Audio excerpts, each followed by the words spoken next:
Grand River, the road that most people know as the path from Grand Rapids to Detroit, but little do people look at the different cultures that are connected by this road. One road connects different towns together and ties all different cultures into one to make our state what it is today. Grand River Avenue is named after the river that follows, which is the Grand River. The Grand River is 252 miles long, making it the longest river in Michigan. The Grand River connects 18 counties and 158 townships, each one being unique in its own way. The history behind the Grand River in Grand Rapids creates a culture for the city. In the late 17th century, the Ottawa Indian tribe set up villages on the west bank of the Grand River at what is now Grand Rapids. From the early 17th century to now, the Grand River has been a part of Michigan's geography. On July 26, 1880, Grand Rapids became the first city in the country to use water power to generate electricity for lighting. However, the river had a downside to it, which was the flooding of the river. The first flood was recorded in 1832. Another downside about the Grand River was the logjam of 1883, which produced one of the most startling events that had occurred on the river. Heavy rains in the summer of 1883 had caused the river to rise close to 20 inches. Lumbermen took advantage of the situation and brought their logs downriver where they were held, and located above the river, but then the logs broke loose and the river came down. Logs piled up against the Detroit, Grand Haven, and Milwaukee Railroad Bridge, creating a jam that was 30 feet deep and 20 miles long.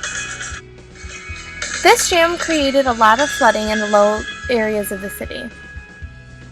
These floods created the cities by Grand River to what they are today. The Grand River also ties together culture in a way of celebration. Every 10 years, the river is celebrated by an expedition of its length. Before the creation of interstate roads, in the year of 1926, Grand River Avenue was known as US 16 and was 210 miles long. With the new interstate highway system, US 16 was shifted from older roads to the new freeways, and when the gaps of the road were filled in, it became the highway known as I-96. I-96 is a common highway in Michigan, and the fact that the Grand River Avenue was the basis of such a major interstate shows how this road really does tie the state of Michigan together. Another way that Grand River Avenue ties together Michigan's culture is its switch from streetcars to public transportation, which are still being used today. During the years following World War II, the city of Detroit faced the problem of having a lot of traffic.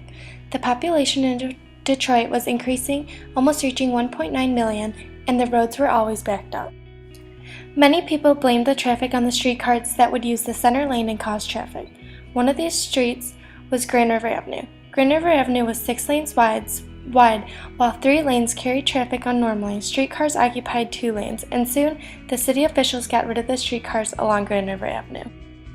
People still often ask for a public transportation route along Grand River Avenue in Detroit, and in 1945 they added the DSR and began offering express bus service along Grand River Avenue. Through public transportation, we see how Grand River Avenue has changed along with the culture in Detroit. Nowadays, Grand River Avenue is still a major connection throughout the state of Michigan. Grand River Avenue, to me, has always meant shopping. Being from Novi, Michigan, Grand River is always the way to the mall. Grand River is the road I took to get to volleyball every day.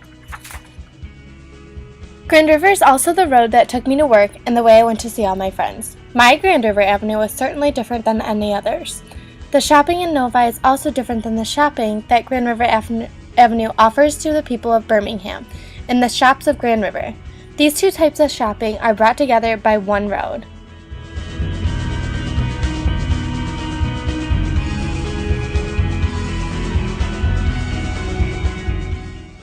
Grand River Avenue in East Lansing, Michigan is home to many college students here at Michigan State University.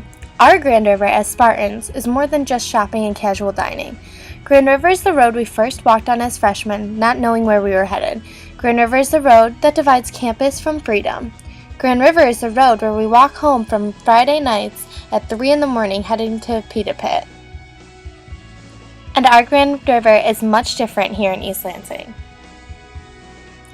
The actual Grand River itself has a different meaning for us Spartans as well.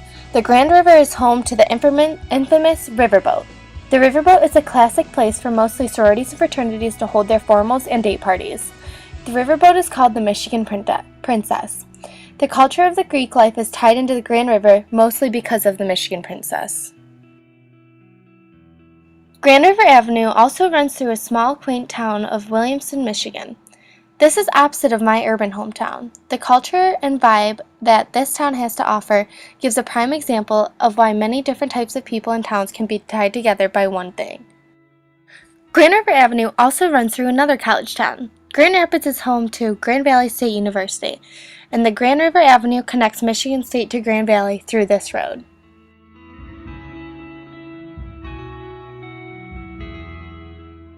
Another way Grand River Avenue connects Michigan's culture together is the art on Grand River Avenue in Detroit. Business owners are opening their arms to local artists trying to make a difference in their community, both economically and artistically. More than a dozen local artists came together to start the revitalization of Grand River Avenue by using paintings and street art as part of a 2.5-week volunteer cleanup of the neighborhood. This project is called Grand River Creative Corridor, and it includes 15 buildings and an outdoor photo gallery on the bus stop of Grand River and Warren. This act, made by business owners in Detroit, shows how they can make graffiti beautiful. This also ties together the culture of those who use graffiti as art. The culture of Grand River Avenue in Detroit is much different than Grand River Avenue in Novi, yet all the cultures are tied together by one road. Unlike the art that is celebrated on Grand River Avenue in Detroit, during the summer months there's also another city where a more modern type of art is celebrated. Art on the Grand occurs in Farmington, Michigan, and is an art show right on Grand River Avenue.